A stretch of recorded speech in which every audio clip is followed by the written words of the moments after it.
Baiklah, kami dari kelompok 3 akan menampilkan tugas hasil diskusi kami dengan judul estimasi pendapatan dengan anggota kelompok Erlina Siombing dan Silvi Amalia Siregar dan dosen pengampu Dr. Kaira Amalia Fahrudin SE MBA.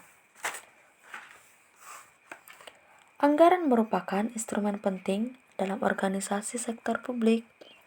Setiap tahun, pemerintah pusat yang menyusun rencana anggaran pendapatan, sedangkan pemerintah daerah harus menyusun RAPBDE. Merencanakan anggaran pendapatan merupakan hal yang penting yang pertama kali harus dilakukan oleh pemerintah sebelum menentukan anggaran belanja. Sebab terdapat ketentuan perundangan bahwa setiap pengeluaran yang dianggarkan harus didukung dengan adanya kepastian akan ketersediaannya penerimaan dalam jumlah yang cukup. Namun, perencanaan anggaran harus dilakukan dengan tepat ya. Ketepatan dalam perencanaan anggaran pendapatan sangat diperlukan karena anggaran pendapatan tersebut memiliki banyak implikasi. Untuk menetapkan rencana anggaran pendapatan terlebih dahulu, perlu dilakukan perakiraan atau estimasi pendapatan. Lalu, perakiraan adalah tidak lebih hanyalah prediksi atau estimasi tentang apa yang terjadi dan tidak berimplikasi pada perlunya komitmen dan tanggung jawab untuk merealisasikan prediksi tersebut. Sedangkan bedanya dengan penganggaran adalah penganggaran merupakan rencana manajemen yang mengandung implikasi dan perlunya komitmen tentang dan tanggung jawab untuk mencapai angka yang ditetapkan dalam anggaran. Perakiraan dan penganggaran memiliki banyak sekali perbedaan, dapat dilihat pada slide. Namun meskipun terdapat beberapa perbedaan, perakiraan dan penganggaran juga memiliki keterkaitan loh. Perakiraan dan penganggaran merupakan sama-sama sebagai alat perencanaan atau planning tool. Namun penganggaran juga berfungsi sebagai pengendalian keuangan dan evaluasi kinerja. Keterkaitan perakiraan dengan penganggaran adalah hasil perakiraan dapat digunakan manajemen sebagai dasar perencanaan anggaran. Dengan kata lain, hasil perakiraan dapat digunakan oleh manajemen untuk membuat proyeksi anggaran. Oleh karena itu, sebelum manajemen menetapkan suatu target anggaran, terlebih dahulu perlu dilakukan perakiraan baik pendapatan maupun belanja agar target yang ditetapkan dalam anggaran realistis dan rasional. Perakiraan pendapatan ini juga penting untuk mengatur kemampuan pemerintah dalam memungut pendapatan sehingga juga berpengaruh pada pemilihan strategi dan program mobilisasi pendapatan. Pada dasarnya terdapat dua teknik perakiraan pendapatan, yaitu jenis pertama teknik kualitatif dan teknik kuantitatif. Teknik kualitatif sendiri terdiri dari dua jenis, yaitu teknik Delphi dan juga teknik judgment. Teknik Delphi dilakukan dengan cara mengumpulkan para ahli, kemudian mereka secara berkelompok maupun individual diminta pendapat atau pandangan mereka tentang prediksi masa depan yang akan mempengaruhi arus pendapatan. Masing-masing ahli menyampaikan prediksi dan memberikan penjelasan rasionalnya. Kemudian, prediksi tersebut akan diproses dan dirangkum kembali.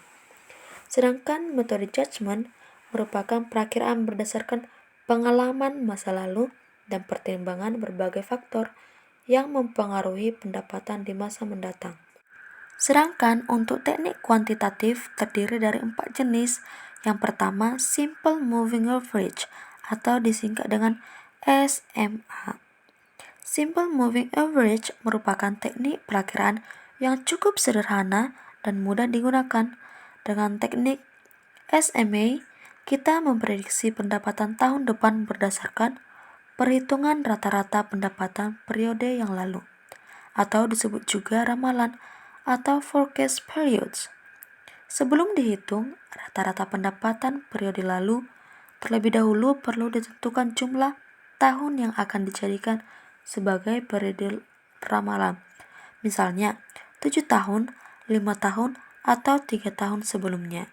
Namun, Meskipun teknik SMA cukup mudah dan sederhana, tetapi teknik ini mengandung kelemahan utama, yaitu memberikan bobot yang sama untuk pendapatan pada periode sebelumnya secara rata.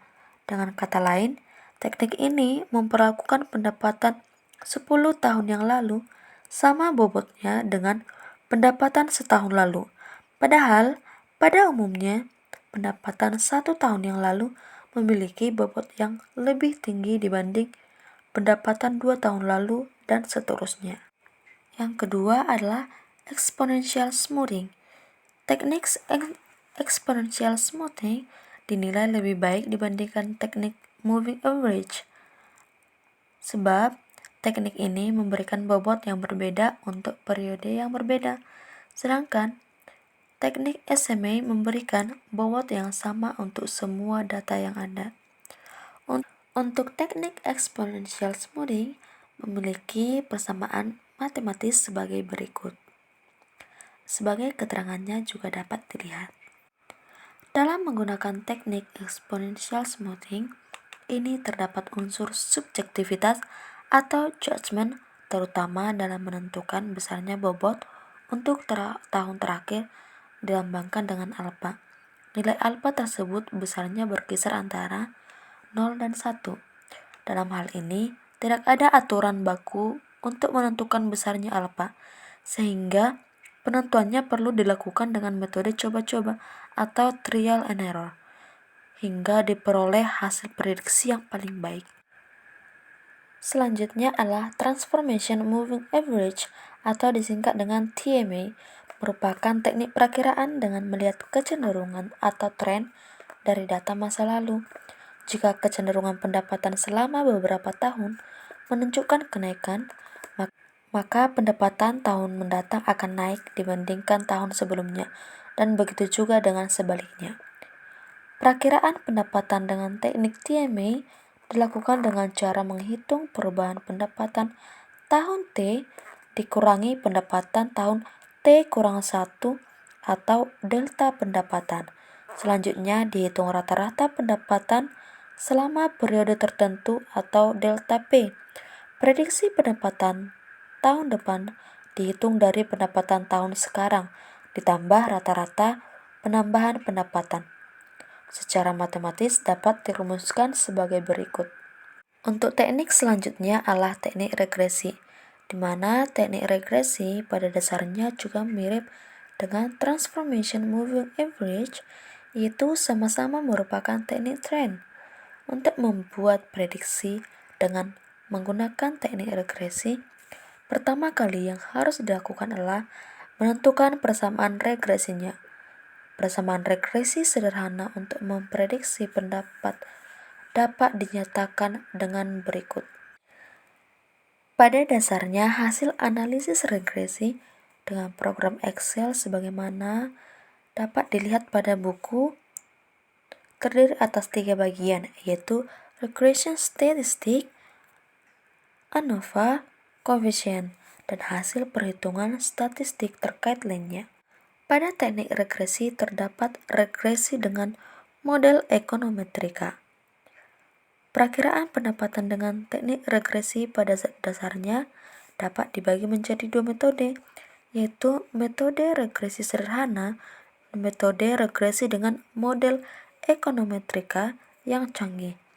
Dengan model ekonometrika, persamaan regresi untuk memprediksi pendapatan tahun mendatang tidak hanya menggunakan satu variabel, tetapi memasukkan variabel-variabel yang berpengaruh terhadap pendapatan. Secara matematis dapat dirumuskan sebagai berikut. Dalam menggunakan teknik kuantitatif, perlu ditentukan beberapa hal. Yang pertama adalah subjek perakiraan, yaitu apa yang diprediksi atau diestimasi.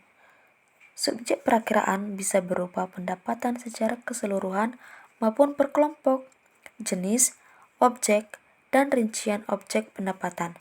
Misalnya, pendapatan asli daerah atau PAD dapat dirinci menurut jenisnya, yaitu pajak daerah, retribusi, bagian laba BUMD, dan lain-lain. Yang kedua adalah rentang perkiraan, yaitu periode yang akan diramal. Rentang perakiraan ini harus ditetapkan apakah untuk prediksi 1 tahun ke depan, 2 tahun ke depan, 3 tahun ke depan, atau seterusnya. Selanjutnya adalah data yang digunakan, yaitu data runtun atau time series sebagai dasar untuk prediksi. Apakah perlu digunakan data 10 tahun, 5 tahun, atau 3 tahun yang lalu sebagai basis perakiraan? Kualitas data sangat berpengaruh terhadap keakurasian hasil perakiraan. Semakin lengkap data yang digunakan, maka akan semakin baik hasil perakiraannya. Pada topik ketiga, kita membahas tentang menilai akurasi prediksi. Untuk memilih keakuratan, berbagai teknik perakiraan dapat dilakukan dengan menghitung persentase kesalahan peramalan, yaitu Absolute Percentage Error atau APE, dan Mean Absolute Percentage Error atau MAPE. Kedua hal ini mengukur perbedaan antara nilai perakiraan dengan hasil yang sesungguhnya terjadi. Semakin kecil nilai APE, berarti semakin baik keakurasian teknik perakiraan yang digunakan. Begitu juga dengan semakin kecil nilai MAPE, semakin baik pula keakurasian teknik perakiraan yang digunakan. Karena nilai APE yang diabsolutkan, maka APE tidak dapat menunjukkan apakah terjadi perakiraan lebih atau overestimate, ataukah perakiraan kurang atau underestimate. Pada umumnya, teknik kuantitatif memiliki tingkat akurasi prediksi yang lebih baik dibandingkan pendekatan judgment.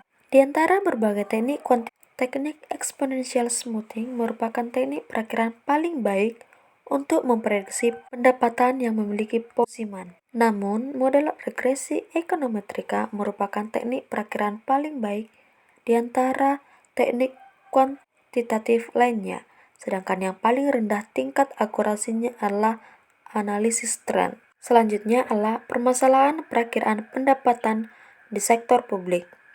Permasalahan yang terkait dengan urgensi perakiraan pendapatan di lingkungan organisasi sektor publik dipengaruhi oleh beberapa faktor, antara lain faktor teknis, ekonomi, administrasi, dan peran legislatif.